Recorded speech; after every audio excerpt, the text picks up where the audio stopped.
શ્રી પ્રમુખ એજ્યુકેશનમાં તમારું સ્વાગત છે। આજે ધોરણ 7 પ્રેક્ટિસ વર્ક નવી આવૃત્તિ પ્રકરણ 7 રાશિઓની તુલના તેનું સ્વાધ્યાય 7.1 પ્રશ્ન 6 નીચેના ગુણોત્તરોના પદના ટકા શોધો। તો અહીંયા આપણે ટકા શોધવાના છે, બરાબર। આ પદ 2 છે, તો આમાં શું કરવાનું, જેમ છે એટલે કે આ બંનેનો તો કે સરવાળો થાય।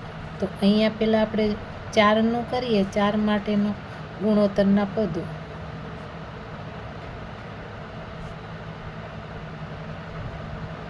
ગુણોત્તરના પદ તો અહીંયા શું કરવાનું, આ બેન તો કે 4 ને આ 4 ને 1 5, તો ટોટલ અહીંયા કેટલું થયું તો કે 5, બરાબર। હવે આપણે ટકા કીધા તો કે 100, તો આપને ખબર છે 20 50 100, તો અહીંયા શું આવે તો 4 ગુણ્યા ને 20 બરાબર તો કે 80% આવ્યા। તેવી જ રીતના આપણે 1 માટે, બરાબર, તો 1/5 ગુણ્યા 100 તો કે 20 50 100, તો 1 ગુણ્યા 20 બરાબર આપને મળશે 20%। તેવી જ રીતના અહીંયા પણ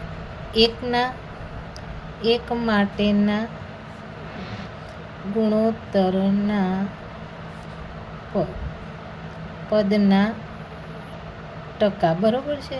અહીંયા પણ આગળ તેમ લખનાર, ચાલ તો 1 ને 3 તો કે ટોટલ કેટલું છે 4, જે ટોટલ હોય ને એ આપણે છેદમાં મૂકવાનું, બરાબર, અને ગુણ્યા તો કે 100, તો 25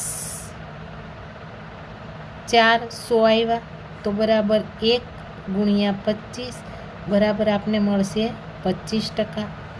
તેવી જ રીતના અહીંયા 3 માટે, બરાબર, ફૂલમાં નથી લખતી, ફક્ત ખાલી એવી રીતના લખી દઈએ, 3/4 ગુણ્યા 100, અહીંયા પણ આપને 25 મળ્યા, તો કે 3 ગુણ્યા 25 બરાબર આપને 75%। હવે ત્રીજામાં 3 માટેના ગુણોત્તરના પદના ટકા। અહીંયા નીચે હતા ને એમ જ લખવાનું, મેં અહીંયા શોર્ટમાં લખ્યું છે 3 માટે, પણ તમારે ફૂલમાં લખવું હોય, જેવા માર્ક્સ હોય એ પ્રમાણમાં લખવાનું હોય, બરાબર। તો 3 ને 5 કેટલા થાય ટોટલ તો કે 8/8 કરવાના, અને ટકા તો કે 100।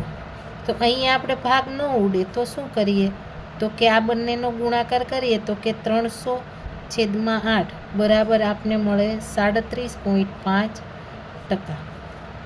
હવે તેવી જ રીતના 5/8 ગુણ્યા 100, તો અહીંયા 500/8 બરાબર 62.5% મળે।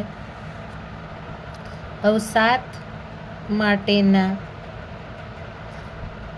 ગુણોત્તરના પદના ટકા, બરાબર છે। તો આપણે 7 માટે 7 ને 3 તો કે 10 આપણે 10 કરીએ અને 100, તો 1 0 ઉડી ગયો, તો 7 ગુણ્યા 10 બરાબર આપને કેટલા મળ્યા તો કે 70%। હવે તેવી રીતના 3 માટેના ગુણોત્તરના પદના ટકા, તો હવે 3/10 આપણે 10 ગુણ્યા 100, 0 0 ઉડી ગયા, બરાબર, તો અહીંયા શું મળ્યું 3 ગુણ્યા 10 બરાબર 30% આવે।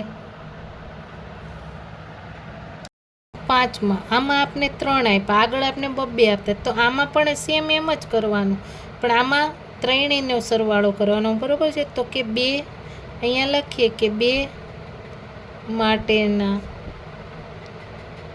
ગુણોત્તર, બરાબર, શોર્ટમાં લખી નાખ્યું।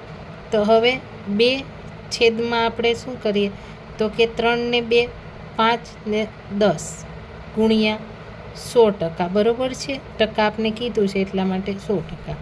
તો હવે 0 0 ઉડી ગયા, તો આપણી પાસે 2 ગુણ્યા 10%, તો 20% આપને મળ્યા।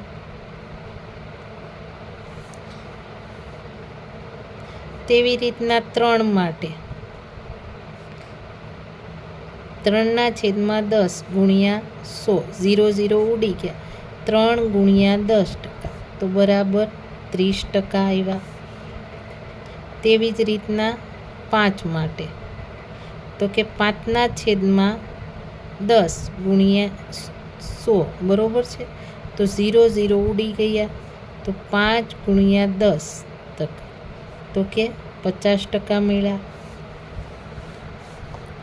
હવે આમાં ત્રણેયનો આપણે સરવાળો કરવાનો, બરાબર છે, તો ત્રણેયનો સરવાળો કેટલો થશે, તો કે 20 થશે.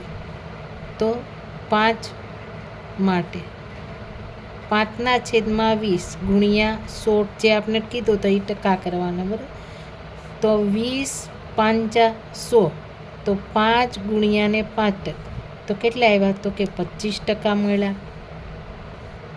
તેવી જ રીતના 7 માટે, તો 7/20 ગુણ્યા 100%, તો 20 500, તો કે 7 ગુણ્યા 5%, તો 7 5, તો કે 35% મળ્યા. હવે તેવી જ રીતના 8 માટે, તો કે 8/20 ગુણ્યા 100, તો અહીંયા પણ સેમ જ આવશે 5, તો કે 8 5, આ બંનેનો ગુણાકાર કરી, તો કે 8 5 40% મળ્યા. હવે તેવી રીતના અહીંયા આપણે ત્રણેયનો સરવાળો કરીએ, તો અહીંયા કેટલો સરવાળો થાય, તો કે 8, તો કે 3 માટે બરાબર 3/8 ગુણ્યા 100, તો 300/8 કરીએ આપણે, બરાબર છે, આપણે ટકા કરના, તો કે 37.5% મળે. હવે તેવી રીતના 4 માટે, તો 4 ગુણ્યા 8/100, તો 400, અહીંયા તો એ ઉડાડવા હોય તો ઉડી પણ જાય, કેમ કે અહીંયા 4 છે ને એટલા માટે આપણે અડધા કરી નાખીએ. તો આવી રીતના કરીએ કે 4 દુ, તો કે 8, તો અહીંયા મળ્યા. હવે ફરીથી 100/2, તો કે આપને ખબર છે, તો 50 દુ, તો કે 100, તો અહીંયા મળ્યા આપણે 50%, બરાબર. તેવી જ રીતના હવે 1 માટે, તો કે 1/8 ગુણ્યા 100 બરાબર 100/8 કરીએ, તો 12.5% મળે.